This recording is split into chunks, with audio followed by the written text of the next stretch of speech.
हम उत्साह कविता रीड करते हैं। बादल गरजो। कवि बादलों को गरजने के लिए कह रहा है। घेर घेर घोर गगन धारा धर ओ।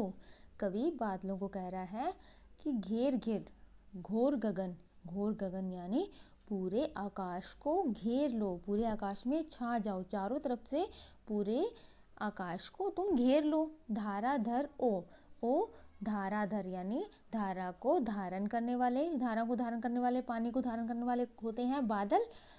तो बादलों को कह रहे हैं कि बादल, धारा को धारण करने वाले बादल, तुम चारों तरफ से आकाश को घेर लो, पूरे आकाश में छा जाओ।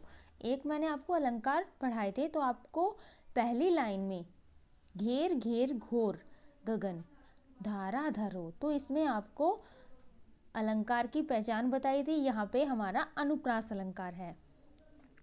ललित ललित काले घुंघराले यानी ललित ललित सुंदर मनोहर, काले घुंघराले, इसी में भी अलंकार है।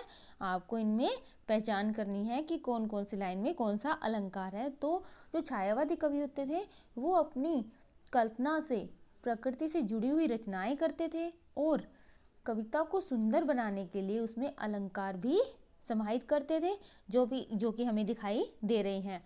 अब कवि कह रहे हैं ललित ललित काले घुंघराले कि हे बादल जो कि सुंदर है, काफी मनोहर है, काले घुंघराले, काले रंग के हैं। जो बादल बारिश करने वाले होते हैं तो बिल्कुल काले रंग के हो जाते हैं।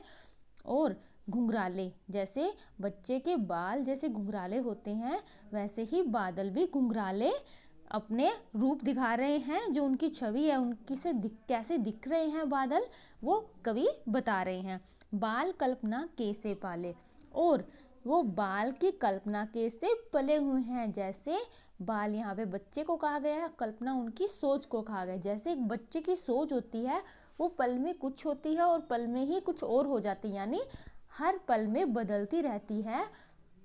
उसी प्रकार बादलों का जो रूप है वो क्षण क्षण में बदल रहा है। विद्युत छवि उर्मे कवि नव जीवन वाले। अब वो कह रहे हैं कि अपने हृदय में विद्युत की छवि यानी बिजली को छिपाए हुए हैं कवि नव जीवन वाले। नव जीवन देने वाले कवि अपने हृदय में बिजली को छुपाए हुए हैं। वज्र छिपा नूतन कविता फिर भर दो।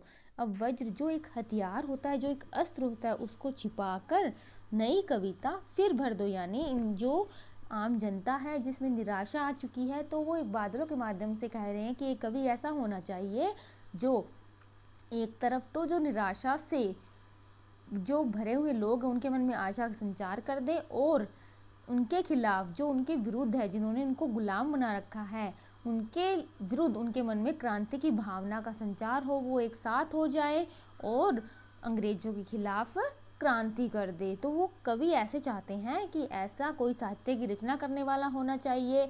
वो बादलों के माध्यम से बार बार एक ऐसे कवि को संबोधित कर रहे हैं कि जिसके जो कविता है जो दिखने में तो सुंदर हो, जिसका साहित्य दिखने में तो अच्छा लगे, लेकिन उसके जो पीछे जो गूढ़ अर्थ होते हैं वो एक्चुअल में वो क्रांति का संचार करने वाला हो, जिसके ये हर जन के मन में क्रांति की भावना पैदा हो और उनके मन में नए जीवन का संचार पैदा हो।